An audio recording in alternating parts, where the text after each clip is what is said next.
This is episode 10, our friends podcast. We're here with Brian Wolff. What up? It's good to be here, guys. Thanks for having me. Thanks for being here. How was the flight into? Where'd you fly into? Flew into Syracuse. Yeah, my parents always pick me up from there. It's kind of great. Yeah. Cuse. What was Cuse like on a Tuesday night? It's not too bad, man. And my guitar was in one piece when I got here, so that's always a good thing, you know. Yeah. Wait, so you traveled with one? Yeah, I did. As well? Yeah. Okay, what'd you travel with? I got a Strat that I brought home with me. Yeah, wanted to play electric. Tell me a little more. That's just a Fender Mexican Strat that I've had for a long time. Strat guy. Yeah, a little sunburst kind of finish. It's Sweet. Yeah, it's a pretty little thing. All right, what was your first name's electric Rosie. guitar? That's a good question. Oh, this is a good story, actually. So Appalachian has that big garage sale in the Tioga Terrace. Anyways. Yeah, that massive. huge event. Yeah, so I think when I was like 12, I had like a paper route at the time and just had a little bit of money saved up. Yeah. Classic story. Are you kidding me? Great. A paper route? Yes. Yeah. And I was already kind of into rock music, right? And still trying to figure out like what do I like? What, you know, and just started walking around this garage sale and saw this just like Gibson SG knockoff. Like, you know, it was like a Japanese brand that I've never heard of since. And Montaya is the brand. Yeah. And like there's barely any information about it on the internet, like anything like that. And it was like $75 at this garage sale. And I was like, I'm going to get that. She will be mine. Very, very Wayne's World moment, you know? Right. And, you know, it kind of looked, I was a big AC/DC guy. I was a big fan of The Who. So, like, you know, very similar to, you know, what Pete and Angus were playing. So, you know, very much like turned into like I just got obsessed, you know. It was like one of those things. I got the guitar and just never stopped playing it. And that just kept turning into like, started a band with my brother who played drums. How old were you when you got the guitar again? 12, man. What were you listening to then? I mean, AC/DC, The Who, my stuff like my dad would play in the like the minivan. And when was this? What year? 2000, I would say. 2000. Yeah. Nice. Okay, nice. So you weren't listening to the pop stations. You were. I mean, a little bit. You know? What was the classic rock station around here? Was the Bear? Were you getting like 107.5? The Bear? It was the Whale. The Whale is still going strong. Yeah, They've been kicking. Yeah. I thought so. Yeah, I was going to guess, but yeah, the Whale. Yeah, no, that's good to hear it's still around, man. Yeah, 99.1. Holly been a Dagger. tough thing. Yeah. Woo! Oh yeah. Remember Holly Dagger? Yeah. Hell yeah, man. Yeah, that was my shit, man. Used to love to call in. Yo, Holly, what's the name of that song? 12 years old. Hell yeah. Dude, I don't know if you guys remember. Holly, is this your direct line? Or? I always used to like sit by the radio too with like a little like cassette recorder thing, and so whenever a song would come over here, the original LimeWire. No, man. Yeah, like I want this song. Yeah, dude, that's old school. Yeah, way old school. Yeah, recording ringtones on your phone. Yep. Waiting for the song, you'd request the song, and then you'd wait ready to go. I'm gonna get these suckers. Yeah, hope the connection doesn't go out or something. That little wire, that little cord doesn't like fall over. Yeah, man. Completely lose reception. Yeah, oh, I mean, I loved like Pearl Jam and stuff too. I was pretty big into like grunge and stuff back then. Nice. You know, Nirvana. Did you watch Chains? Did you watch Woodstock on like MTV? Did you watch it on TV? Totally, definitely 99? did. I definitely did. Yeah.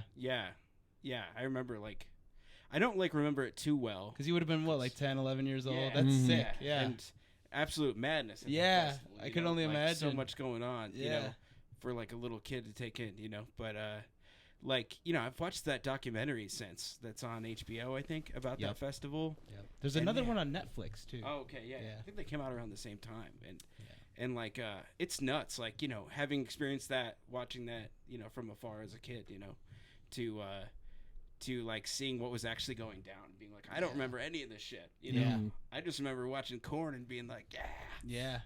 Yo, the crowd during Korn was scary, like seeing the crowd go from like move 4 feet in just a split second, like all of those bodies just whoosh. Absolutely. And but there was something about it that I think drew me so much into it that, that like put that imprint on me that like I want to do that. Well, it's like a controversial thing to say, like, you know, a lot of people like will crap on Limp Bizkit and Fred Durst, but like, oh yeah, I love that performance. You know what I mean? Dude, the back energy. in those times too, I love that music. Yeah, I was into that shit. Yeah, and I mean, you watch that Korn performance and you see their faces when they look out in that crowd, and imagine being like us as all musicians, knowing what it's like to play in front of like just a couple hundred people.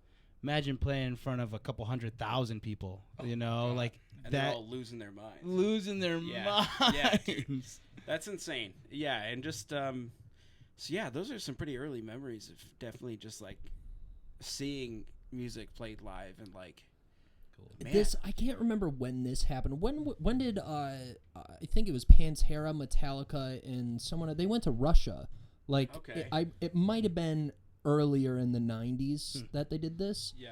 But this was right as, you know, everything was falling, the Berlin Wall, like the whole I guess idea, like I think it was illegal at that point to even have American music sold. Wow. Like it was a very, very crazy thing for them to be over there. And then I think in terms of a crowd that I've seen freak out the way like Woodstock did in '99, I think that's the only thing comparable. Yeah.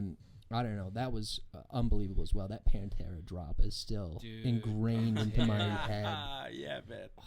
Well, I mean, you think about like soccer matches in like Europe and stuff. And you see like clips of that, you're like, man, those people know how to throw down. You know? For real. So it's like they mean business. They go wild. Yeah, and I mean that definitely like you watch like some of the music festivals that happen over there, like clips on YouTube or whatever, and it's like, oh man, you guys are just put a lot of the American festivals to shame. You know, as far as the energy levels and like of today, right? You know, a funny thing about that though, there is this this festival in like Amsterdam.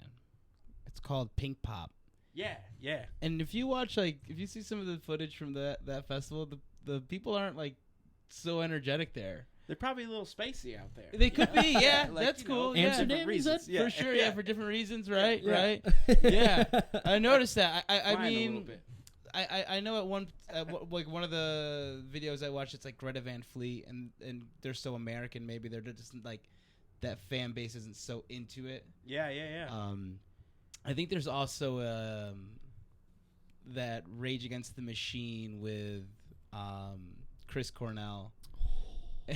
and when they were doing that, and the crowd they were playing in front of was like kind of like low energy too. Really, that's for them. That's nuts. Yeah, that is nuts. It was rough though. I think we watched this together. If you haven't watched this before, Chris Cornell singing. I think I remember. What is the popular Rage Against the Machine? So it was like this was.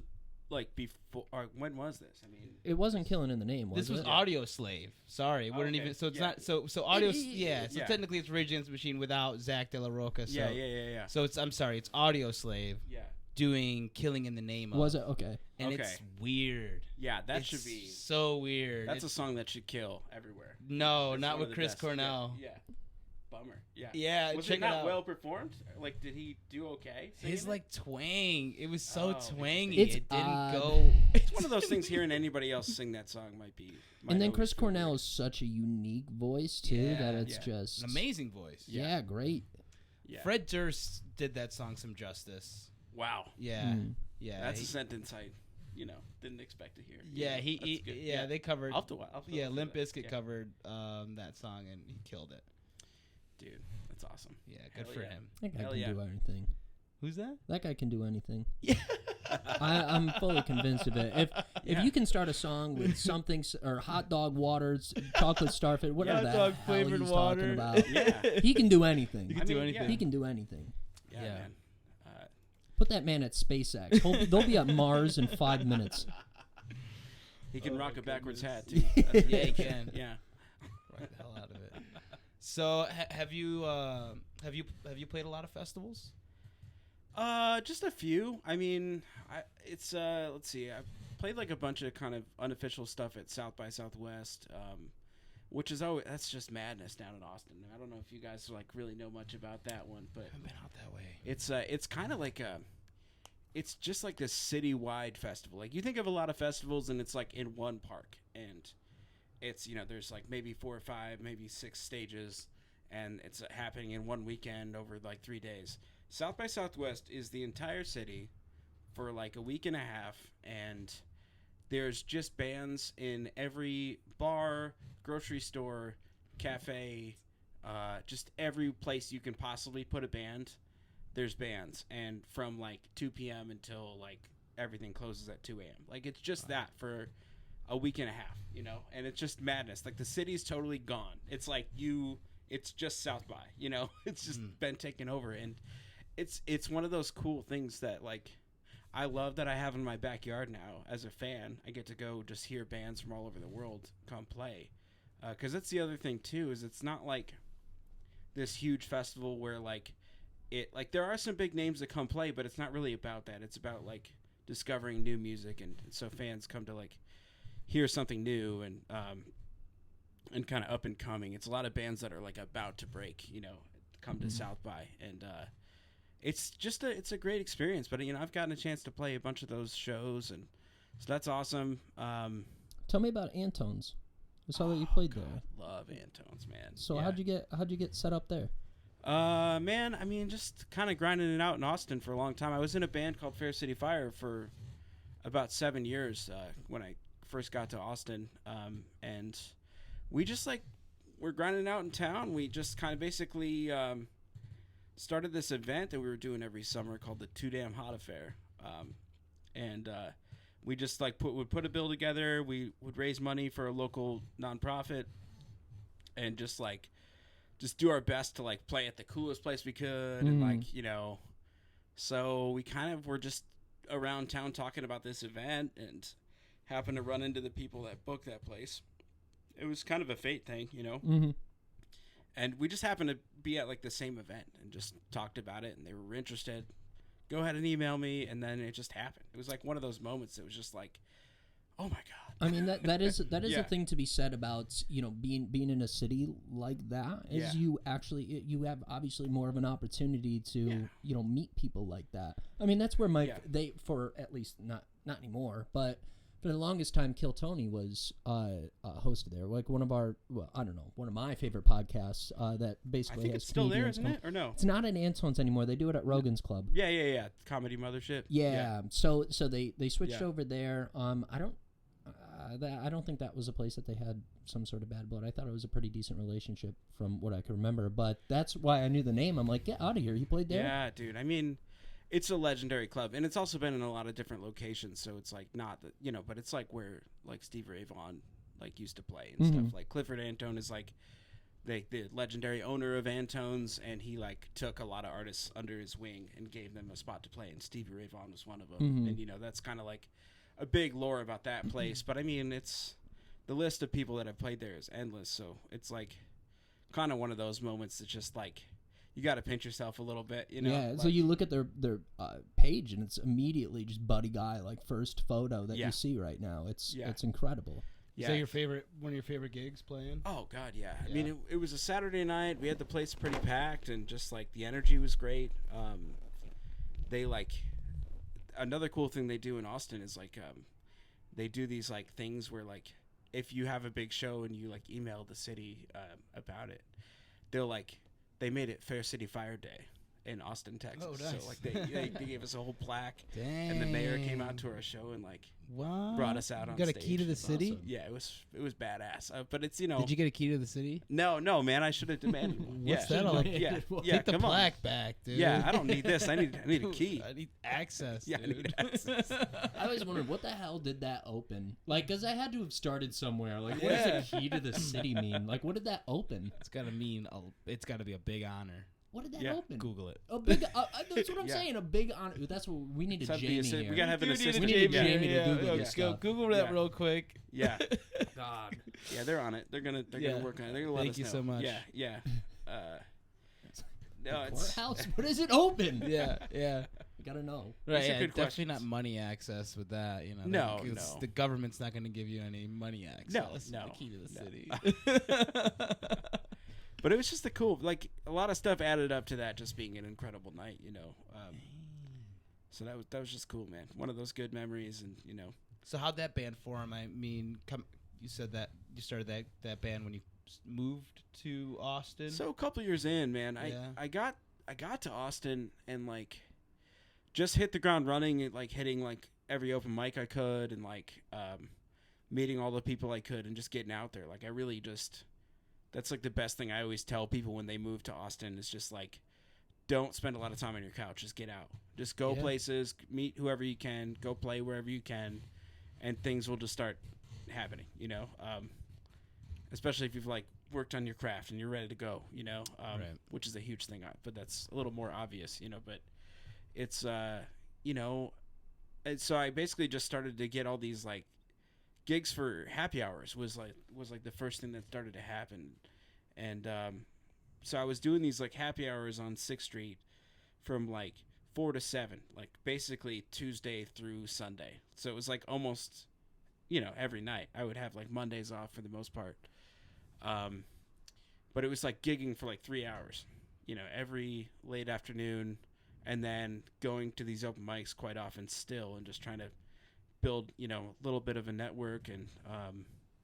And met this guy, Derek Cruzy, at one of the open mics, and just, you know, I saw him, and like I've always been a rock guy, you know, and I saw him like play these like pretty chill Neil Young songs and go losing his mind on stage doing it, you know, like it was that kind of situation where I'm just like, and like doing it really well, but also just like going crazy, just like stomping around on stage, just like yelling, just like getting the crowd going. And I'm like, I need to be in a band with that guy. This has to happen. Like, and we just became friends, and like, just we would see each other at this open mic a lot. And I was like, what do you think about starting a band together? And he was all about it. And that's kind of how this band, like, I got to know him. He was the other songwriter in the band. And then I ended up in just playing in those happy hours a lot, meeting this cover band that needed a guitar player and backup singer. So I got in that band, did that for about a year. We were doing like, I don't know, pop R&B covers pretty much on 6th Street, and it was fun for a little bit. You know, I was kind of hoping we would do more original stuff, but you know, I did that for a while, and basically decided to start this band with Derek kind of in the middle of all that. And the bass player and drummer, I was like, listen, totally would love if you kept playing with this other band, but you know, if you want to come with me to do this original rock band I'm starting with Derek, we'd love to have you. And that's kind of how that started, man. Cool. Yeah. Was that kind of the goal or aspiration when you went down to Austin, or was it really just like anything music related, whether it's a solo project, whether it's with a band, or were you kind of going down there with like, I'd like to start a project with some other like-minded individuals and see what happens? I wouldn't say I had specific goals when I first got there, man. I think Nice. it was just like, let me just get to a place where I like playing music full time is like feasible. You can do it. It's like the opportunities are everywhere. It just seemed like a thing where I'm like, I'm just gonna go. I'm gonna see what happens. And you know, if I end up coming back here, that's totally fine. You know, I love Binghamton, man. You know, but you know, I went, and I just was like, I'm gonna give it a few years and just see what happens. You know, and then that I realized, you know, I was making a living kind of playing the happy hour stuff. And I was like, okay, it's not just about making a living. Like, I have to, like, start figuring out a way to, like, feed the creative monster a little bit, you know? So that's when the goal changed to, like, okay, I want to start a rock band. I want to, like, tour. I want to release albums. And, like, it's stuff I was always interested in, but I think it changed when I, like, got sick of being the cover guy at happy hour stuff. You know? Yeah. You do it every night. It gets gets real tiring. Yeah. What's the support like there for, like, I guess an original band that's really just getting started? Yeah. Is there a lot of support there in terms of, you know, open? I guess, like, do you open mic it, or do people just take your word for it based upon, you know, the cover stuff that you've done? It's kind of a mix, man. You know, you get a few shots here and there. you do your best and hope you keep getting called back at that place, and then you get a shot somewhere else because they, There's it's all enough word places. of mouth. Yeah, there's a ton of places to play, which is great. And as far as like crowd support, which might have been like part of what you're asking, a little bit, but yeah. also venue support. Yeah. I mean, I just feel like there's so many places out There there are. that it has to be more support. But I guess Yeah. for original music specifically, like we had the conversation quite a bit where there's quite a few different places to play here, but a lot of them want you to play covers and stuff. And that's how you make the decent money is around here, is being in kind of a cover band that you can kind of sprinkle in some originals here and there, and usually the venue owner won't notice. But which is kind of what I was doing before I left. I mean, and I want to say 2010 through like 2012 in the fall. That's when I left. But so like for those like 2.5 years or so, I mean, I was just doing that. I mean, I was in kind of a band. I was playing a lot of covers, but we were writing a little bit, and kind of getting into that. But it was a lot of that. It was like definitely play the covers, definitely play stuff people can sing along to. And like, man, I don't have a problem with like covers and stuff. Like that's not like my thing, but I do get a lot more joy out of the original stuff, especially when you like, there's something about looking out in a crowd and people are like singing the song with you that you wrote.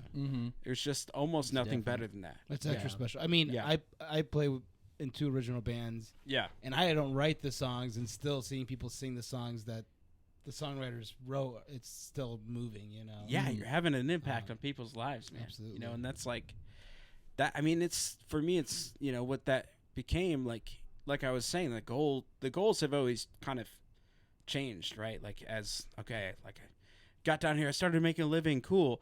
Now I want to make my own music and try to make a living, at least partly doing that. Yeah, the goals become milestones. Yeah, they do. Yeah. And it's kind of like the way things, you just keep growing. Hopefully, it's just like those goals change. But now it's like my goal really, of course, like I want to make a living playing music still. Like that's something that I love that I'm able to do down there. But it's the goal really now has become, I want to really connect with people. I think that's like the thing that really gets me, like, motivates me for the most part. It's like that genuine connection with music that is like nothing else. And it, I feel it when I go see my favorite bands, and like those moments, it's like the closest thing I ever get in my life to like a spiritual experience, Yeah. And So I have a question.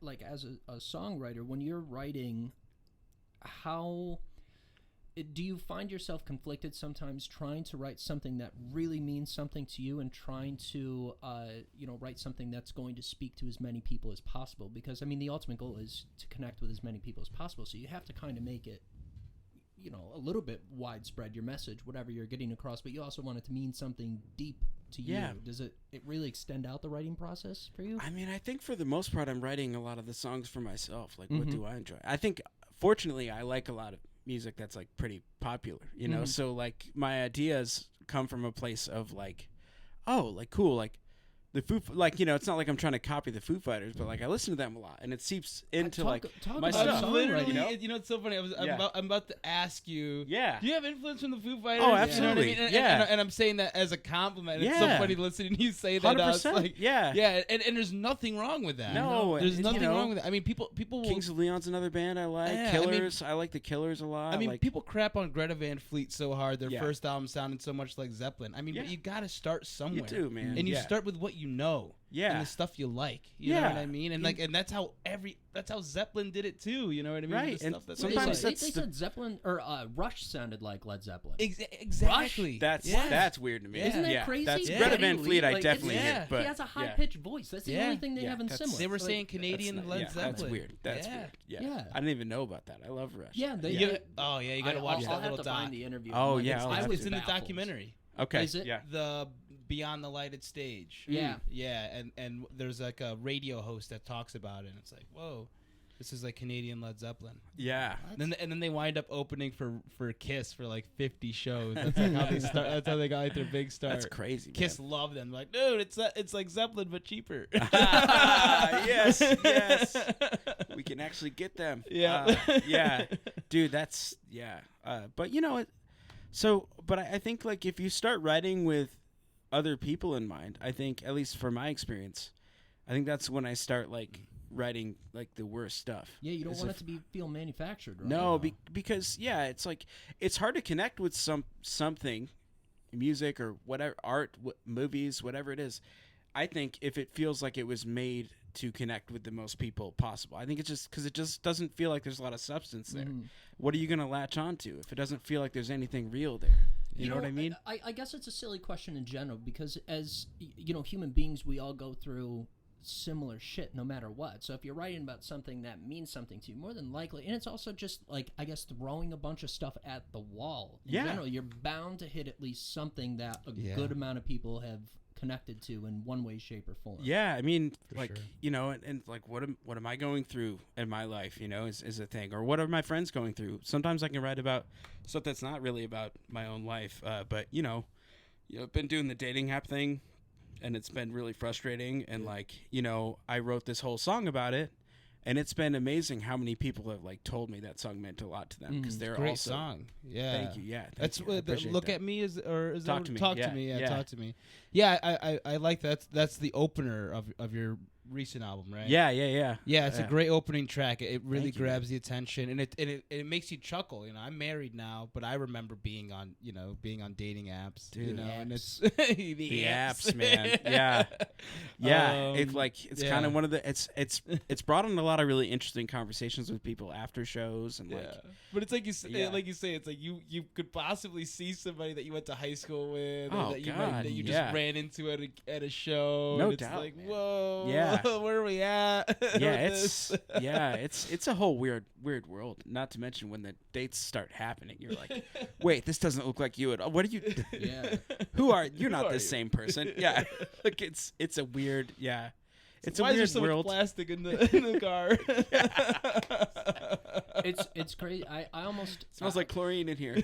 I felt like I had been I'd been catfished like so many times. Oh yeah, You have? Oh God, yeah. Like Yeah. I You never mean, told me about it's this. catfished, but whatever you want to call it. It's just I found out the angles that they'll choose. I made him, and this is gonna sound so shallow. I should just stop here. Please continue. You can't Continue, stop now. yeah, man. The people want to hear They the rest wanna of this. know. I should just okay, and I'm gonna preface this by saying my tooth has shifted a millimeter, and I was in the dentist today. Like this past weekend, I had noticed it, and I was in the dentist like immediately. Yeah, you take care of yourself. I have a problem with like teeth. Oh, okay. It's a weird thing, but so I basically made the mistake of going on a date with someone who hadn't fully smiled in any of the pictures. Oh, Rashford was great. She's beautiful. She's beautiful in her own way, and maybe her teeth someone else would like. Yeah. But me, I wasn't about it at all, and it was just a very, very like awkward thing. How'd you make your exit? What happened here? This was Uncle Tony's day. So was it like a drink date or a dinner? It was a drink. Is that place still open? It No, was. It's not. Yeah. You know where I took her was Remling's. Oh, nice. And then they were booked solid. So we went. You brought her inside of Remlix, and because you had to go inside of Remlix for them to tell you it's booked. No. I think I got there first, and I went to go. Okay, nice. I went to go get a table, and then they're like, "Oh, we're booked solid." I'm like, "Shit." So yeah, you get there first, so you could tell them to bring 2 bills. Yeah, exactly. 2 checks, 2 separate checks. Yes. No, so then I'm like, I literally have no idea what to do now. This was plan A through Z. This was it. So I'm just like, okay, I guess we're going to Uncle Tony's, which is obviously the next place you go. Right. Yeah. You don't go to Little Venice. You could have gone to Social or something. No, you I was don't go to thinking Little Social. Venice. You don't go Yeah. to 205. I haven't even been around in a while. I was thinking about Little skip Venice. all of those nice nice establishments and go straight to Uncle Tony's. Yeah. That is the move. That is the Yeah. move. Nice. Probably still smells like puke from the night before. Oh a little no, bit. it doesn't exist anymore. Yeah. Okay. Yeah. It doesn't yeah. exist. Is It's it like a gone. pizza place now or something? But now, I used to play there, man. yeah, I a couple think- bands played there.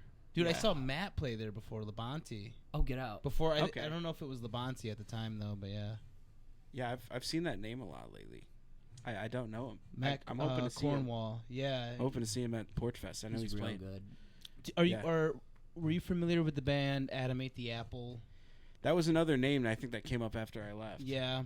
But I do pay attention, man. Yeah. I see the names and I see like where people are playing and stuff. It's cool. Yeah, it's cool Yeah. to hear that. I mean, like even like talking about Caviar and Grits and your dad being being able to listen is great. Yeah, Porch Fest is beautiful. It's just you're talking about that that festival in Texas. I think that's an excellent idea. I mean, to be able to have a gig like in like a laundromat and the gas station at the gym, wherever in the bars, Yeah. and all of It's these bands insane. playing. Apartment complexes have bands. Right. Yeah, just it's a whole the music weird. just taking over. Yeah. I love that, because we talked about this before where there was a day where two festivals were happening on the same day. One of them, they ended up both getting canceled because of the rain. Damn. But we were like, it's weird because there's only a few festivals, so why not spread them out? Eventually, that would be a nice problem where there's multiple festivals and there's music just happening all over town. But for now, we're not really in that place. But I mean, for one point, it would be great to be there. Like you said, giving the opportunities for a lot of the new musicians that don't have it. I think that's what Porch Fest kind of is right now, though. Yeah, it seems like they don't really turn people down for Porch Fest, right? You No. could pretty much play on a porch if you want to. If there's a Find a porch, porch, yeah. yeah. If there's a which is- porch, Because that list is huge. stacked. It's I'm like, it's cool how many musicians are, how many projects there are, man. It does make it tough to be able to see everyone that you want to see, though. Oh yeah, I can see that. It's a you really got to plan your day out. Yeah. Yeah. You really got to pay attention to it. And go, Well, they've got, here like, for a an wo- hour, here for an hour. Like at one time, they've got like Bess, Grown Ups, Damn the Kid, and like All these Mudlarks. great You know what I bands. mean? Yeah. Like, which are all Yeah. these, like great bands. It's like, dang, it's Yeah. but it's a good problem to have, I think. Yeah. Yeah, I Have love all to the see it, talent. man. It's it's just cool, and I'm hoping to see some of those bands I've seen the names of for a Yeah. while. That's kind of part of my goal, and like bands. My dad tries to get out and see bands whenever he can. So, How, know. you might know. How do they schedule that? Like, did they just basically? I don't know. I mean, is there even a way to get around? There's so many bands. That So it's here's the just thing. Impossible. So I played Porch Fest this year and last year with two bands, and they know that I play with both of these bands, but I've never reached out to me. They just know. Mm-hmm. So they just know. I don't know. It's crazy because Yeah. like What kind of intel team they got? right, because Chris will talk to me and he's like, it's tough because we have people like you who play in multiple bands with people who also play in other multiple bands. Mhm. Yeah, that's gotta be tough so too, man. it becomes like this like crazy string of like, oh, where's this going? Well, what I noticed is he sent out. I thought that was smart. Like he sent out like a rough draft schedule, Yes. right? Yeah. And he's like, if there's any problems, let me know. Like there has to be like a million people that are just like, oh, you got both my bands playing at the same time, and it's just got to be a lot of staying loose and adjusting stuff, you Right. know. But I don't envy that process. That sounds like a huge Right. pain, man. But I'm And then, glad like, he does it. And then like depending on the band, some porches want to host specific bands. Yeah, So both of the bands I play with are bands that are being hosted by people that want to host those bands. yeah, So that also adds a little bit to the madness where I have to be on specific porches. You can't just put me on like the same porch or yeah. two porches right next door to each other. Yeah. I got to go all the way over to this A lot of other stuff to spot. consider, man. A lot of stuff to consider. Yeah, I don't envy Chris, but I'm also sitting next to him and trying to learn what I can. Yeah, dude, that's cool. Because it intrigues me running a festival. Yeah. is super intriguing to me. It's running a festival that's as unique as that is. Yeah. Because that's not like running a festival. tough. I feel like there's a lot of them that it's like, you know, running a festival is running a festival, but that specifically is a very, very interesting way to have one. Just in general, I think what Ithaca has one. It's A lot of people do it. Well, WeGo, I believe. WeGo does Ithaca. I think Cortland just had one. mm-hmm. Yeah, a lot of Porch Fest. Do you know going if on. Chris has involvement in any of those other ones? I don't think so. I wonder how I wonder if he. I think it's just what's like the first one. I want to know like how many porches was the first one. Yeah. You know, and then it's just kind of figuring it out from It's there. just like Yeah. him on his porch, and he's just like, "All right, more people should do this." Well, the That was biggest- just like 90 bands. What year did it start? Do you guys know? It was like 7 or 8 years ago. Yeah, So it would have been okay. like A while now. 2015, 'Cause, like, 2014. I feel In like the college past- and after college, I lived on like Chestnut and St. John. So, but I mean, this was like 2009 through 2012. So like Mhm. this was before the festival. Just So before, yeah. yeah, so I'm just kind of like, man, I wish that was going on when I lived there. Like, Mhm. it'd be so Yeah. cool to just wake up and just Music. go all. Yeah, that's Well, the pretty biggest awesome. thing to like look over with like Porch Fest that I always look over is that like not everybody that lives in the community where Porch Fest is happening wants Porch Fest to be happening. Yeah, You know, there's that percentage, that small There's- percentage of people that are like, really, you're blocking off the road while I'm trying to do what I need to do on this day. There's man. legit people that feel that way, and There's that's grumpy people everywhere, man. But everywhere. Even Yeah. even as beautiful of an event and day as Porch Fest is, there's that. yeah, And that's the Yeah, big so thing is you some can't people make don't everybody care about happy. The You can't. music, and especially Yeah. I don't know. I don't want to just paint them with a paintbrush, but it's a broad paintbrush, I think is how the saying goes. But yeah, it makes you feel like they really don't care about the community, and that's one of the biggest drawing community events that we have. And Yeah. you should want, I think, if you own a property in that area, to do as much as you possibly can to bring people to the area and see how beautiful the west side is. First of all, I mean, these houses that they're playing on, they're incredible. They're And- great houses. And I don't Yeah. think it's just like bringing people to the area. I think it's the thing I like about music events in a community is music usually makes people a little bit more present. So they're not as upset about small issues or small problems. Maybe things just chill out for a minute. People just kind of stop and go, oh, there's some music happening. So it's really bright. And at the same time, you're spreading all of this awareness of like the local musicians. And now you've got like food vendors. So even they're getting their opportunity to showcase what they have, you know, to get their business running. And I think it's always great to support local businesses, local business Yeah. owners, just like local music. Is that like a lot of local restaurants and stuff that are like opening, or is it like Yeah. kind of? There's a few like Aspiring, restaurants. yeah. But I think there's probably a couple of spots like that are just that kind of rely on these kind of events because Yeah. they don't have a brick and mortar. They just Yeah, have yeah, like yeah. a It's like a table. food truck. Yeah, food truck. Yeah. That's cool. Yeah, so I How's think the food it's a truck great game event. around here? Is there a lot of those? We have an event, Trucks on the Tracks. It Okay. happens like every Thursday during the summer, the first Thursday of the month. Okay, that's cool. Which is a really cool event, and they'll have like, 15 food trucks, maybe more, 20. That's awesome. Because there's also the vendors with the tables that they Yeah. don't have a truck, but they've got like a setup. Yeah, I could only imagine food trucks in Austin. it's insane. It's Yeah, everywhere, everybody man. hear about It's everywhere. Yeah, they're so good. Yeah. This is like nothing good around here that compared to that. I feel like Oh, it's just yeah. like you guys just got to get down there to experience it, man. That's all there Yeah. is. Yeah. for sure.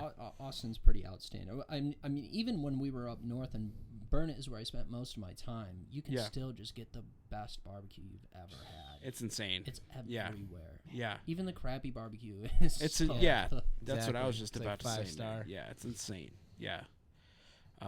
You know, you make some trade offs. Like, you know, I love like Tex-Mex food too. Like that's so good. But you know, like I mean, I miss like good old Italian restaurants and Yeah. stuff that have been there forever. Throw a owned by- stone. We're here in Endicott. Yeah, man. You know, we go hit one. I love that shit, man. And like also diners, man. There's not really like the diner scene. Wow, that's disappointing. That would be weird. actually. It's something that I miss. Yeah. That would we're be strange. We're diner dudes. We are. I love me a good diner. We, Yeah. we conduct a lot of business. You know, get a Oh, lot of dude. ideas. Yes. Get a lot of the creative juices Where's your flowing. spot? Do you have a spot? We do have a spot. Where is it? Let's take a break and then. Okay. Pete's Yeah. Legacy has Pizza, been it's our. Oh, yeah. actually Pizza Legacy. You have to pronounce it. Legacy. Okay. You Yes. need Thank you for your correction. Yes. Yeah. What? I don't It's- know about this. Oh, this is a Ziad thing. Oh, is it really? Yeah. So. Oh, shout out to Oh, and Ziad. by the way, the Yeah. Ziad is the reason that we've been Yeah. connected. So Yeah. thank you, Thank you, Ziad. Ziad. But Yo, Ziad. I can't remember. I don't know. I think I rolled off of his couch after a bender. Sounds about And- right. Yeah. Of Sounds about course, right. is when you're getting And, corrected on Legacy. I think I just started yelling at him. We're going to Pete's Legacy, and I was just feeling stupid. I was probably still, yeah, probably you still definitely, drunk. And I just thought it was a funny way to say it, and then I just kept saying it over and over and over again, and it kind of stuck Yeah. to where we're just now. It's always Pete's Legacy. You've that's never how said I'm that gonna when we pronounce go it. I've there. never called We've it only gone there a Legacy. few times though. It's Yeah. usually because we're there. We were doing early. take a break, early, and early, it turned early. out we just take a break wasn't for us. It No. could be for you. You know, it just Uh-oh. wasn't for us. Yeah. I have beef with that lady. I have beef Oh, we with gotta that get lady. this It's 6 out. o'clock Yeah. in the morning. Yeah, I do have beef with this lady about this too. Yeah. 6 o'clock in the morning, Moses and I get there. We roll in. We go. We sit at the table. Empty. Step. 6 o'clock in the morning. Empty. Empty. Nobody's in there. She tells us we have to move because it's reserved. Reserved. Whoa. Yeah. I'm like, it is 6 in the morning. By who? This is what I'm saying. I'm like, I don't see a sign. I Yeah. don't see nothing that says it's reserved. And I asked her, I'm like, did someone call and make reservations for 6 o'clock in the morning For this table? for this table? Yeah. Yeah. And she's How do you like, even explain what table you want on the phone? You know? There were so many tables. There's a in lot of questions I have. Exactly. Yeah. So she made Yeah. us move there. at 6 o'clock in the Oh, morning. I wouldn't like that either. I had Yeah, a, that's a- really a thing. that's the real case. It is just the boomers is what it is. Oh, It's yes. the boomers. I have such a beef with them right Yeah. now. See, I'm looking at houses too. Yeah. So I now really have a beef with them when you look Yeah. at the cost and what they have. and they haven't updated But the the cabinets. minute I get a house, I'm gonna completely. and they haven't flip. I'm updated. gonna be like, they haven't "Boomers aren't updated the that bad." cabinets Yeah, at yeah, all. yeah, You yeah. know what I mean? That's the thing with those boomer houses. It's just got those Yeah. old dark wooden cabinets. They're just Yeah. so. I take Jeez, man. literally anything right now. Oh my literally god. anything. Yeah. That's It's rough. yeah, it's wild. It's rough. They spent $17 on the place in Yeah. freaking 1960. Yeah. Yeah. They Yeah. just won't let it go. They're like, no, this is worth $2 billion. Right. Right. Yep. Oh my So I got God. beef with them. They steal They've my got that diner tables yellow and carpet. houses. They've got that yellow carpet in the bathroom. It's like, why do you have carpet in the bathroom? Yeah, we don't need this. It's like it wasn't Yeah. yellow when we built the house. Ziad's house had a pink toilet, Yeah. pink toilet, pink tub.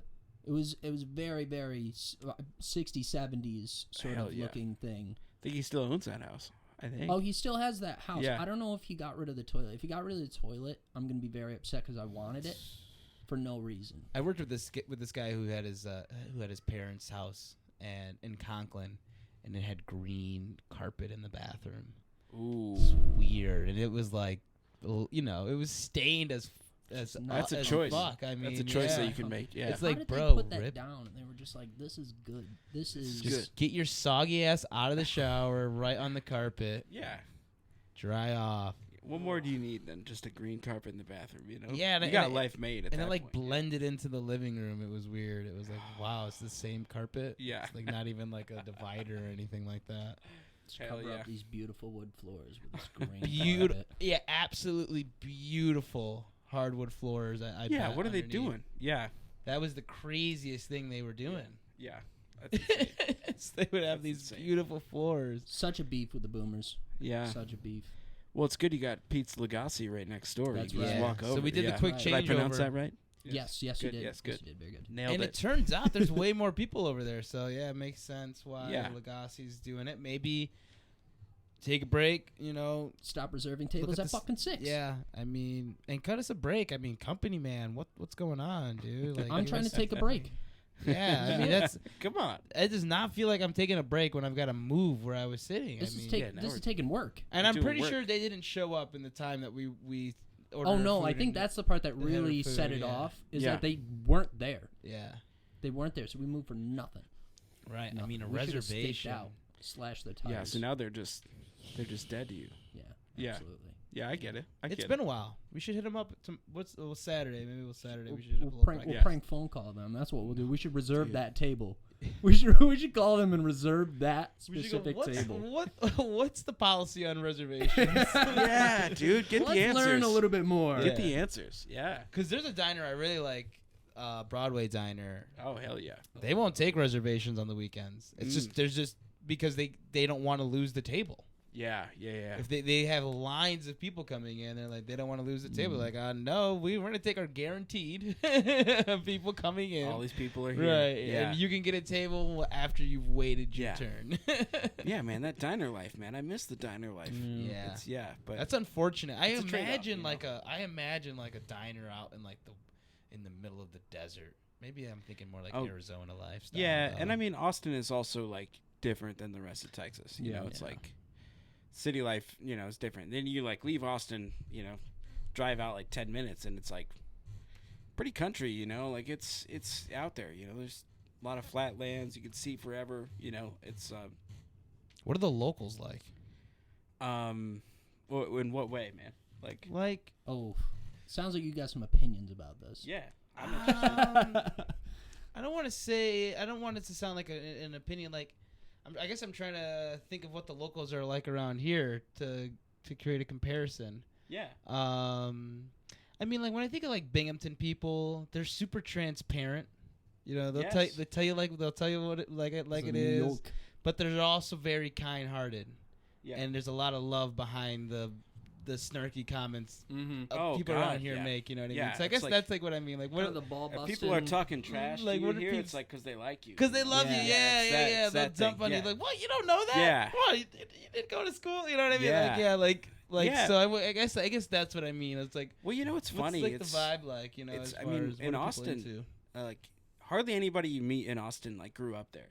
Like it's everybody moved there from somewhere else. That's an interesting. You got a lot of New Yorkers. You got a lot of people from California. You got people from everywhere, man.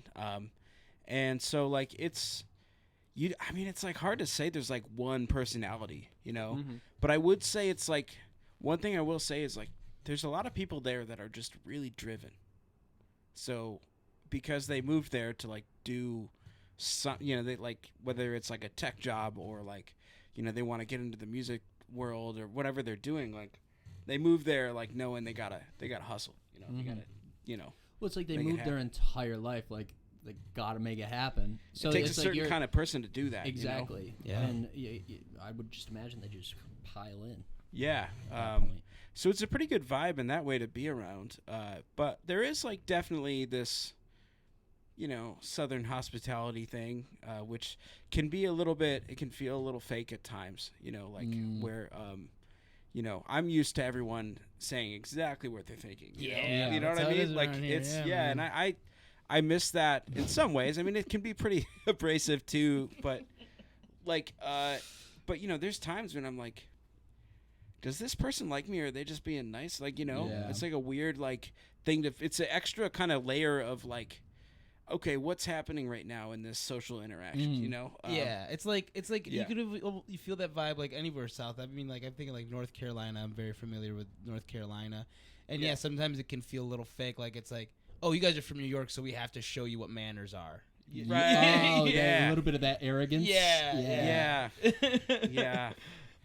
I mean, it's, I hope it doesn't turn into kind of like that, the fakeness of Los Angeles. Because you have so many people from California and Los Angeles moving down. There's a danger there, right? But, you know, it's like funny because, I mean, the city is definitely changing in some of that way. I mean, because tech is like growing big time there. So it's like, it's this constant battle of like keeping what makes Austin what it is. Like the vibrant music and art scene is like why a lot of people move there, right? And why a lot of people are interested in like moving their businesses there, because it's like also a great place to like live and be like all, because there's like music stuff happening. There's like great shows. There's great art. There's great, there's a movie scene. There's a great comedy scene that's like blooming right now. I mean, that's like, that's a newer thing in the last to be for 3 or 4 years. Yeah.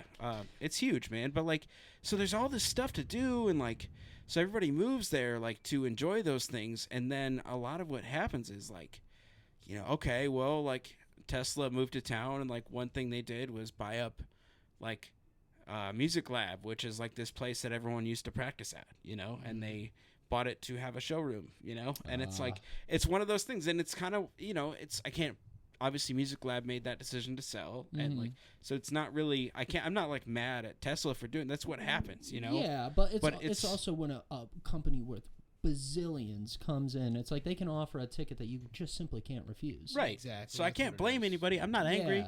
It's just, it's one of those things that we just have to be really mindful of and careful that like our city doesn't change so much that we don't recognize it anymore. And that's when I would leave. It's a very hard ask to, like, as a business owner, you've slaved away your entire life to build this business, and then for someone to dangle literally retirement. The finish line, retirement, Tesla, your family's taken care of, everything's Take ready a to go, rest. you're done, you don't have to worry about anything.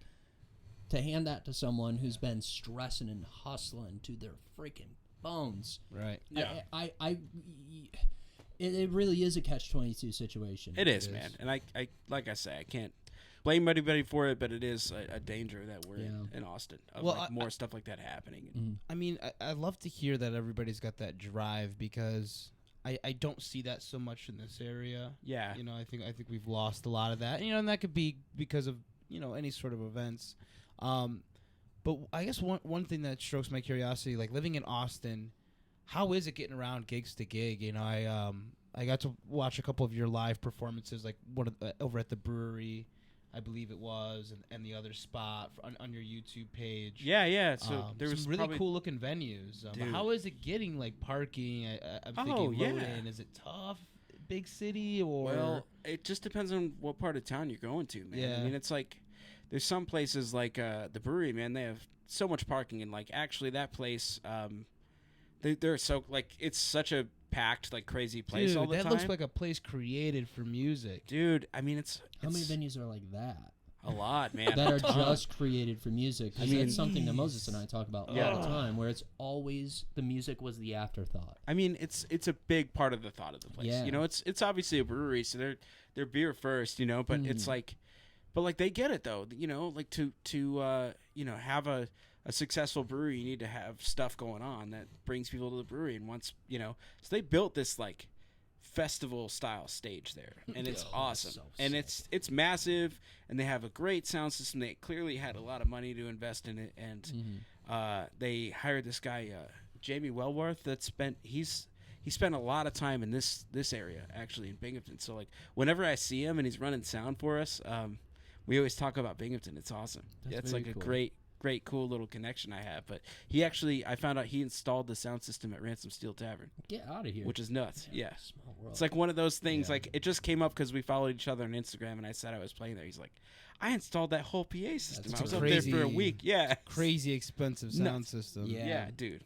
It's very, very cool. I mean, because there's a million breweries around, so you have to differentiate yourselves. It's like that's why we speak so highly of the North Brew, that doing a bunch of stuff with music, constantly packing and doing what they can with the space that they have. It's not a huge place in the world. It's like but the size of this attic. I know, but they found such a great way to incorporate the music community and the arts community too. You look at the walls, and the walls are just filled with art. Like, I from mean, local artists. The bars around here, they're sports bars. You know what I mean? They're like the sports bars, Irish pubs. Yeah, So- that's a lot of places I remember playing. Yeah, Stuff like diving. that. Yeah. So that where North Brew Go is set up kinda over like- there. Yeah. It's fresh. Yeah. It pops. You walk Yeah. in there. It's got this crazy art on the wall. Sometimes This is different. showcasing, actual artists that are selling their art there. Nice, man. And I'll it's have to get in there. beautiful. Yeah, it's beautiful. You walk into a place like that, and you're like, wow, you guys are supporting so much here. You've got a band playing here. You've got art on the wall for sale. You've got a vendor's table in there because they don't serve food there. Yeah. So they're just open, and That's it's really just cool, great man. to see community support like that. You said Love they're doing that. something tomorrow. Tomorrow they're doing like Tomorrow. the brew house sessions. Yeah.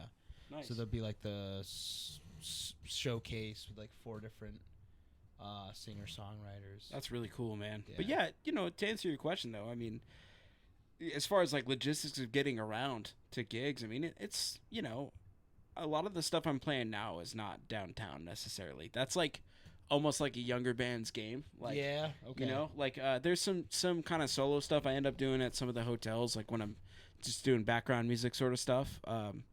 But so I end up downtown doing that. But like as far as full band shows, like, I'm 35 now, and like, my band is around that age, and a lot of our friends and fans and stuff are like around that age or maybe older, and it's like none of us want to deal with like parking downtown. Yeah, I think about that stuff. I'm think who's coming to these shows, like what do they want, and so for me it's like that show that's like has a parking lot.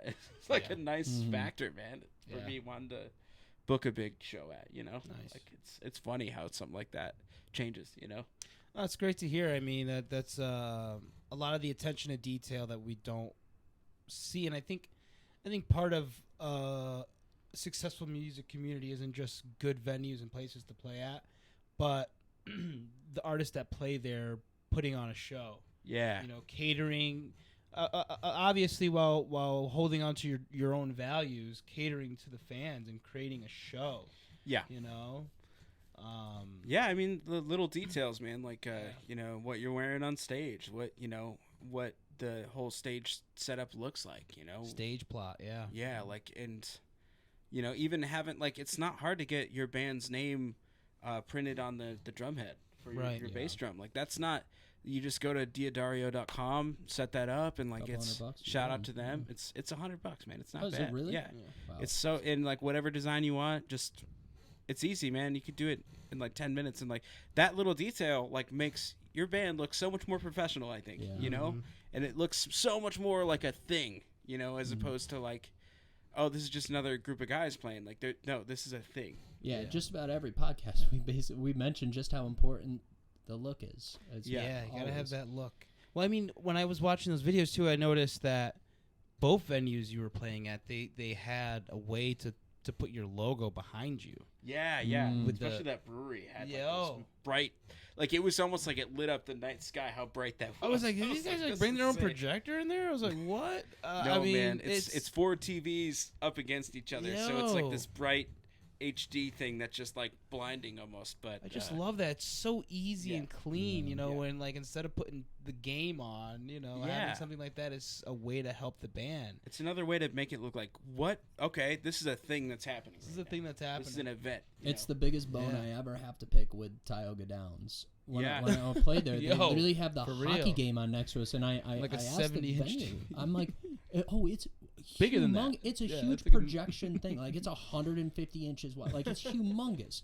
And they just have the game on next to us while we're trying to play. And I'm like, you guys are spending good money for us to be here, and then you're putting the game on next to us. Yeah. Just slap the band logo up there, man. That's Exactly. the Done- move. Done I mean, deal. then then you're maybe getting more out of that event. It also gives you a better idea of if this band is good enough to be drawing people and keeping people there. So it's like, are they sitting watching the game, or are they sitting here watching the band? Which one is it? Yeah, Those are the analytics that as a owner of a venue, I'd want to know. Yeah, like, are absolutely. these guys worth it? Are they holding people here? yeah, Because that's a huge thing, man. and this is another one of your tunes, talking about people get scared when they see a band come in, like, oh damn it, it's a band, live hope you music. stay. Yeah, I've had that being a drummer. Yeah. You walk in with a big old bass drum, people are like, oh my goodness, you're Yeah. gonna be banging on that thing, and it's like, listen, if a venue put in a little bit of effort into like having a good sound system and lighting, that's going to make the band sound better and look better. Those are the biggest aspects of a band, being able to see and hear. So if you have those two things dialed in already, it doesn't matter what band comes in, you've already got it dialed in. Yeah, and I mean, venues can do more, but I also think bands can do more. You know? There's a Absolutely. lot of stuff you have control over to 100%. do that stuff, and it's just doing it. Like, Yeah. it sounds like a lot, but you do a little, like, do one thing every day, it it adds up. Yeah, you I know? mean, for bands, it's. I mean, where I think bands could step up a lot is promoting themselves, you know, marketing themselves, and having the equipment they need when it's time to. But what I've told a lot of people that have reached out to me about like starting a band or becoming a musician, I told them, it's the obvious. You've got to practice, and if you're gonna play in a band, you've got to practice with those people. Yeah. Don't book a show 2 weeks after you've been playing with these people. You know, No, what I mean? it's crazy. You know, lock it in, get it tight. And I said, and along with that, get to know people. Go to people's shows. Go to open mic. Go to karaoke night. You know what I mean? Yeah, be a part of it, man. Be a part of it. You know. There's a thing that happens on Tuesdays that I went to last time I was in town. At God, what's the place? Is it Taco Garage? No, it's Johnson City. Yeah, it's in Johnson City. Tap House. Yeah, that is on Tuesdays. Oh, Tap House. yeah. Something they do like a jam thing. Yep. Yeah. Rock and Robbie. Yeah, Rock and Robbie puts it on. Yeah. I went in there, like I got invited to go and just kind of hung out for a bit. I was like, there are so many musicians here. It's so cool. Like, and like that's the kind of thing. Ends up being where it's like a lot of just musicians are packing the crowd. Yeah, exactly. Yeah, yep. Which I mean, which is cool. That's a good base, right? Yeah, you know, because because there's the people in the room. Opportunity. Yeah. Yes. You know, but it's like going there and like I met so many people that night and like. And I was like, you know, there's stuff happening here. You know, just gotta go out. Look, you gotta Yeah, we. It's just like you said when you're in Austin, just don't sit on the couch. Get out. Go talk to someone. It'll get moving. Self care is always good. You know, whenever you need the rest, it's good. You know, but you know, like honestly, the more you can make yourself go places, the better off you're gonna be. I think. Yeah, it's probably whatever you're doing. You know. We started an open mic a couple years ago. That's still like kind of happening. It's not like a consistent thing, but. We were doing it on a weekly basis at one point, and I mean, there were times where you'd have such a variety act, which was really the best type of night. You'd have like a jam band in there, singer songwriter. You'd have like a rapper come in there. Those were the fun nights, and there would some nights be like 5 people there. Other nights there's like 40, 50 people in there. We've yet to have any comedians, which I no stand-up really, comics. really love. There's some around, right? There's stuff happening. There's a couple of shows I see like a at showcase that thing? Downtown spot. They'll do like a comedy show. Okay. What is the name? Yeah. of it? Spotlight.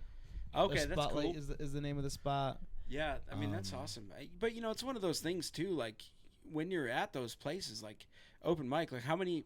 I mean, I know I would see this in Austin because there's a ton of open mics on a given night, and there'd be those guys that like go to one, finish, leave, go to the next one, finish. Leave, go to the next one. Do the open mic tour. Yeah, and it's like I think comedy works like that in New York City too. It's like you get up wherever you can. Like if you can get up like 5 times in a night, you're having a good night. You know, but I think if you're doing that with open mics with music, you're kind of giving up a lot of like what it's about, which is like meeting people and like networking and hanging out and. Honestly, hearing other people sometimes can like teach you so much, and knowing who you want to talk to as well. Yeah, it's like you know, you might spend if you're a rock artist, you know, talking to an R&B guy might not be the most, I guess, best way to spend your time. But if you're looking to put together a rock group and you hear another rock musician play, it's like now you have a good basis on who you need to be talking to in that band. Right. That's true. I mean, and different communities respond to music differently.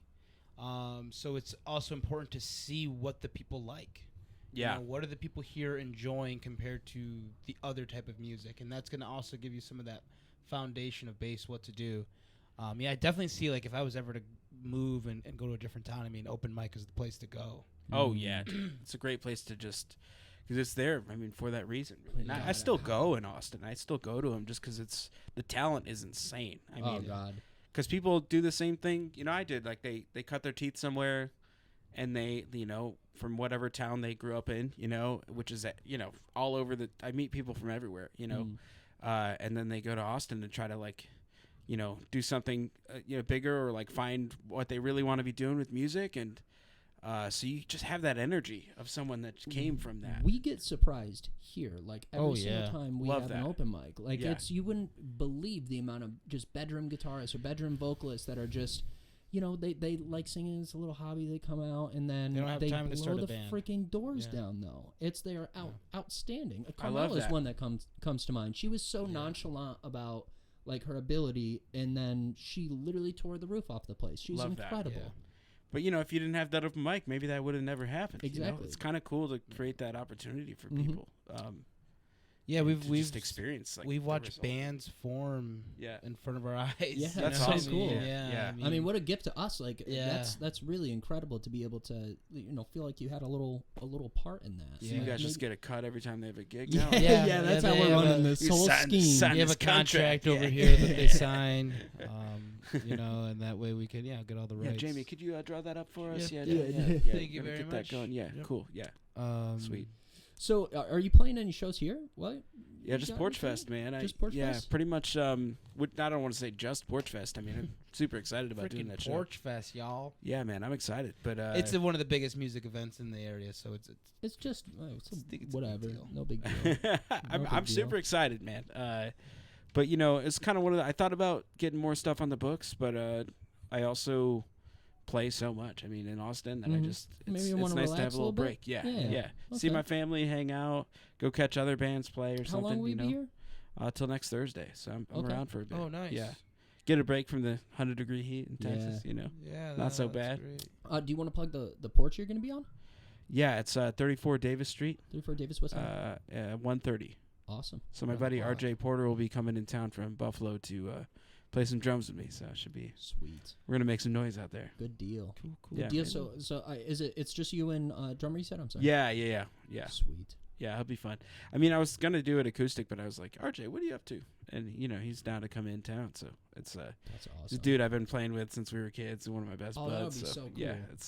Little it's kind of one of reunion. those things. Like we're playing all my new stuff, but I mean, he's been listening to it anyways. So Good deal. it's The songs are great. Thank you. I really we'll be sure to like plug the albums and Yeah. where to listen to. I know it's like Spotify. It's everywhere. Right? It's So, everywhere, yeah, one, yeah. what- compliments to you, by the way. You made it very easy to find all of your stuff. Love that's your cool. website Very setup. easy with the Awesome. way Bio. everything Yeah. was perfect. It's again another thing that we kind of talk about. Like, you have to have that stuff in line. Yeah. Like there's a particular artist I'm thinking of right now where it's I tried desperately to like find where I could find it, like any merch, any website. I just couldn't find anything. Impossible. And this artist is really big, Yeah. like extremely like lots of followers and all Yeah. this stuff. So I'm thinking to myself, I'm like, that is unbelievable that he's gotten this far without actually making that, like trying to streamline that process. And I think that's so important to do. It really is, man. I mean, it's also like in a place like Austin. I mean, it's the competition is so insane, right? So you think about how many emails all these venues are getting every day from bands that want to play at them, like a place like Antone's or something. You know, Yeah. it's got to be insane. That inbox has to be just absolutely maddening to look at, right? So, I mean, the thing is, if you're able to catch their attention long enough to actually look at one of your emails, the next thing is, how do you get them to press play? You have to make it as easy as possible to Easy find as everything. possible. Like, you have Everything to. one spot. Yeah, and like festivals, same thing. You want to play bigger festivals and stuff, you got to It's make it easy. For Yeah. a music act, it's as easy as one page. You don't have to make it this whole like crazy website. You literally need one page and Right. the main stuff, where you're Your playing, name, Yeah. and then your a music. good picture of you guys Done. and a video. You don't even really have to know what you're doing. I mean, Squarespace is pretty easy, Mhm. you know, And I mean, with that stuff. And that was a big driver for this is that we see a lot of bands out there that are struggling with that piece of it. Yeah. They don't have the, It's the hard. electric press kit. Yeah. You know, so they don't. So we're also shooting video, shooting content up here That's great, man. where they have that now. They Yeah. can take They that get a piece little of piece. content with them and use it for that purpose. You know. Yeah, and like you know, like whatever. I mean, whatever they're gonna use it for, like Whatever, you know, yeah, for whatever their they want for to. you know their own Instagram page or Send just it to to their say- family. Yeah. Think about how expensive it would be to get like a professionally shot video done Oh, that you God, can yeah. send around to people. It's like a lot of Yeah. these bands don't have tons of money just to shell out at this No, stuff. man, no, they don't. So it's like Yeah. it's fun for us to do this stuff. Yeah. It helps us grow a platform, helps us connect to people. If we give something back to you, fantastic. I think it's great what you guys are doing, man. This is you know, it's something that like there's a lot. Clearly, you look at that Porch Fest lineup. There's a lot of bands and a lot of music happening, and it's an important thing to this community. And I've known that, but it's like I've known that from afar. Basically, I mean, I come back a couple times a year and try to play a show, at least like one show when I'm in town. But so I'll be back around Christmas too. But it's just something that like, it's clearly happening. People need to start talking about it, and like you guys are doing that, which is awesome, man. We need to I form a appreciate it a cult, lot. which is our next thing. Yeah, we're gonna. Yeah. Form a Well, cult. I'll tell you what, man. You go to Northbrook tomorrow. You talk to Josh. Tell him you'll be here Yeah. at the end of December. He'll put you on that December showcase. I'm Okay, sure. cool, man. Yeah. He is great. He's not the owner. He's been over there for like going on 2 years. What's his last name? Do you know? Kennedy. Joshua Yeah, Kennedy. dude. Yeah, okay. Yeah. I think that's who I've talked to before. Yeah, Yeah, there you go. You're already in. He Yeah. is so good at bringing in bands, bringing in singer-songwriters. It's excellent. But no, I love what you're doing. Listening, doing some homework on you these last couple days. Mhm. It's great to hear, to be able to actually listen to your growth.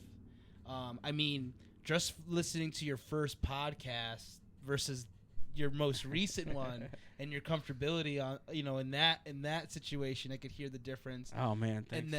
And then from your last 2 EPs, the difference between those two, yeah, they're man. both awesome pieces of work. So I really hope anybody watching goes and listens to those two. Big shout out to EPs. Frenchie Smith who produced both of them. He's a killer, man. Awesome, Yeah. and he's in Texas. Yeah. Yeah. I mean, he's kind of like the rock and roll guy. If you Sweet. want to make a rock record, he's the guy. Nice. Yeah, and so I was really fortunate to kind of fall in with him, which is awesome, man. Like it's kind of a cool story, man. If we got time, I don't know. yeah, absolutely. Cool. No, yeah. So it's one of another situation of like being in Austin, helping my career. Being somewhere like that where like music is such a big part of the culture, and a lot of people and things are there that can move things forward. But I was in that band Fair City Fire. We were about to leave for a tour, and this local radio DJ has like an hour. Her name is Loris Lowe. Every Tuesday night at 11 o'clock, where she just plays all local rock bands, and that's her whole show, and it's real cool. And it's on KLBJ. It's awesome. And so she played our stuff. She played our latest single, and we were about to hit the road. She was talking about it, and this guy Frenchie Smith, who I have admired for a long time, ever since I learned about him and all the people he's worked with and stuff. I just was like, how do I meet this guy? How do I get to know him? And the best case thing happened, right? Loris played our song. He happened to be done with the studio session that day, got in his car. Basically, the way he tells the story, turned on his car. First thing he hears is our band on this show, because he's always trying to hear like the new local stuff. So he's listening to that show and heard us, and the next day like reached out to us and was like, how would you like to work with me? And I was just like, what? This is a joke. It was like that kind of thing, and I reached back out to him, and, sure enough, it was him. And, we just started talking, and, it was kind of unfortunate because the timing was like rough because we didn't really have songs ready to go, and we didn't have like the band was sort of like Little Did I Know on the decline, as far as energy for like a new project and new stuff. So I kind of, fell off, and I was like, man, we kind of lost that opportunity. We weren't ready for it at that time. And sometimes it's timing. And I was like, whatever, fast forward to 2020, I had a lot of time to sit around and like write, what the Punch EP is. And a few of the songs on the Golden Age I wrote in 2020 as well, or at least parts of it. And like, just had a lot of time to kind of get into the craft of it and like really get into like what songwriting is and like what you can do to like what I've been able to do to be someone that's not always just waiting for a whole idea to hit me. Like, how can I be a little bit more proactive about it, and just like set aside time and make that productive to write. Yeah. But so that was happening, and I was like, oh, I got these new songs. I got like a whole new life. Like maybe even though this band split up in 2020 that I had been in for 7 years and was excited about, and I was kind of crushed that it broke up, and I was like, maybe I could pursue something on my own. And like, I've got these songs I've been writing for God knows why. At that time, it wasn't like it's like I don't know when we're gonna get to perform again, even like in 2020. But I'm just writing for the hell of it, and hit up Frenchie and just said like, hey, what do you think about these new songs? Can I send you a demo? Like I think I'm ready to work if you're still interested. And I sent him the demos, and he loved the stuff, and we just pretty much made a plan to work together. And now it's like we're excited to hopefully make the next EP next year at some time. So That's it's fantastic. It's kind of one of those crazy things that like I thought that opportunity was gone. But, it just Love came an back EP, around. man. Love a good EP. Dude, I mean, it's kind of the way to go now. I think so. I think if you haven't blown up yet, Right. You know what I mean, and Yeah. and you don't want to put all your material out there in one shot. Yeah. You know what I mean. That's not how people consume things anyway. Nobody It's not- nobody no wants one's long play listening to anyways. albums. Yeah. And it's expensive. Yeah. It's It's you got to think expensive. about budget. I mean, it's like, if you can afford to do like 4 or 5 songs in a really like the best way that you can, then do that. I think. efficient. You could get Versus- those yeah. songs so tight. Yeah. In the studio, knock it out in 48 hours. You know what I mean, and that's it.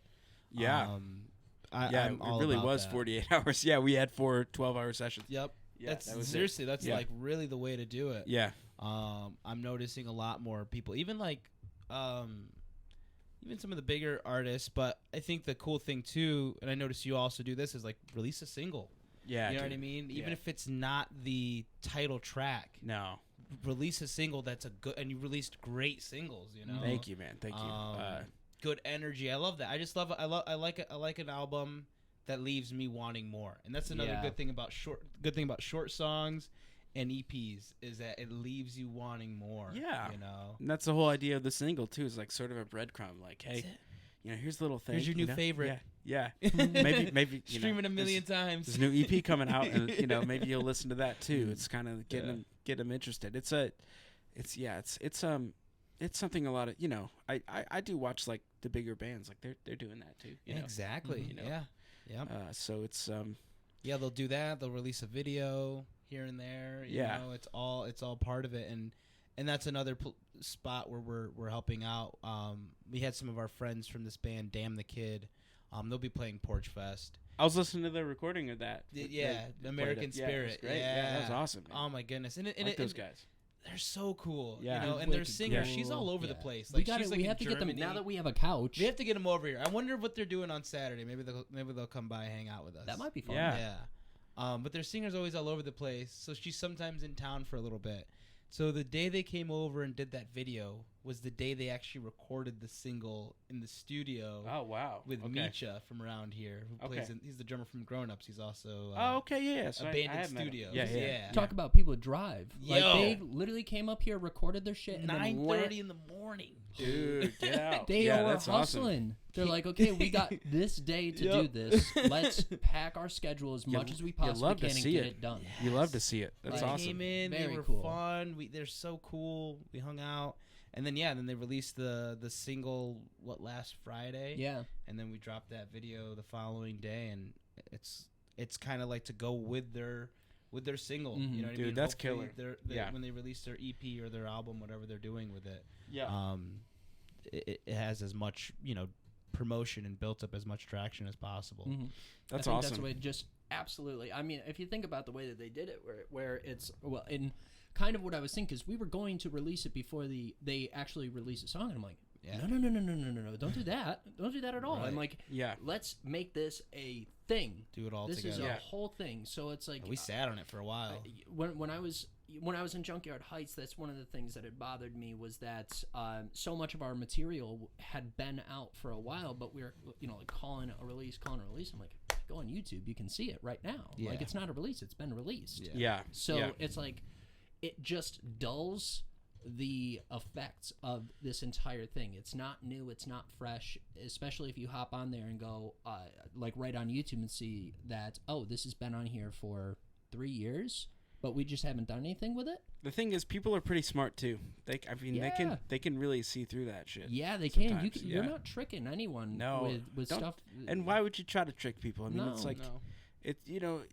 it it's like if you're releasing stuff that you're genuinely excited about, it's a lot easier to go on like a show like this and talk about it. You know what I mean? Or like 100%. go, go out and tell people about your show that's happening because you're excited about your new stuff. Like it's a lot easier when it's like genuine and you're not like, oh, here's like an old song, we're calling it a new song. It's like that's a weird interaction. It's like no judgment, whatever. But No. it's a lot better if you're doing things that genuinely excite you. 100%. Yeah, I think you'll get the best response that way. Yeah, I think so. Because it's for you. It's genuine. It's genuine, And, Yeah. and whenever you try to fabricate something, like you said, people see right through it. Yeah. They do, man. They do. You got to give people a little bit more credit than that. Mm-hmm. Yeah. What do you want to plug? Social medias, websites. Yeah. So my website is brianwolffmusic.com, and that's Wolff with 2 Fs. But I'm sure you can see that on your screen. Yeah, and Unless then I spell it wrong. yeah, then all bets are off. He's been known to do that. I'll watch done you it. like a hawk. Bacon Kurtz. Yeah. Wait. That was the worst. His name was Jacob. Jacob, and I spelled bacon for some reason. Yes, It must have perfect. autocorrected to Yeah. bacon. He was thinking about the diner. You're thinking about the diner, man. Yeah, I was thinking. I was Gotta still get that pissed diner out off. of your It must have brain. been that Yeah. day where I'm Yeah. just like, oh, I can't stand it. I can't Yes. believe I bought bacon that day. Bacon And I'm just typing it reservation. in. Yeah. Bacon. I'm sorry, I just completely No, it's all messed up your good. socials. No, yeah. So Instagram's just Brian Wolff Music. It's a lot of that. But if so, Brian Wolff Music on Facebook, and then Spotify, Amazon, Apple, all that good stuff. Just look up my name, Brian Wolff, and you'll find my stuff. Awesome. Yeah. Porch Fest, one more time. Porch Fest, 34 Davis Street, 1:30 on Sunday. Super Awesome. excited about it. Yeah, I'm sure most of the people watching this will probably be at Porch Fest. Hell yeah. So if you get a chance, head over to Davis Street. Check out Brian. Brian reached out to us. He's originally from this area. He's been playing in Texas, like a little bit over the last 10 years. So Yeah, man. Almost 12, dude. It's nuts. awesome. Yeah. But really, thank you so much for reaching out, making some time to hang out with us. Yeah, Hell yeah, man. Well, Happy to be here. Thank you for the while you're connect, here. Ziad. Yeah, thanks, dude. Ziad. And yeah, if anybody else is interested coming on the pod, man, just hit us up, slide in the DMs. They're a good time, man. You're going to want to come hang out. Thank you. Yeah. All right, well, that's a wrap, y'all. Cool, man. That was Catch y'all fun, later. guys. Yeah.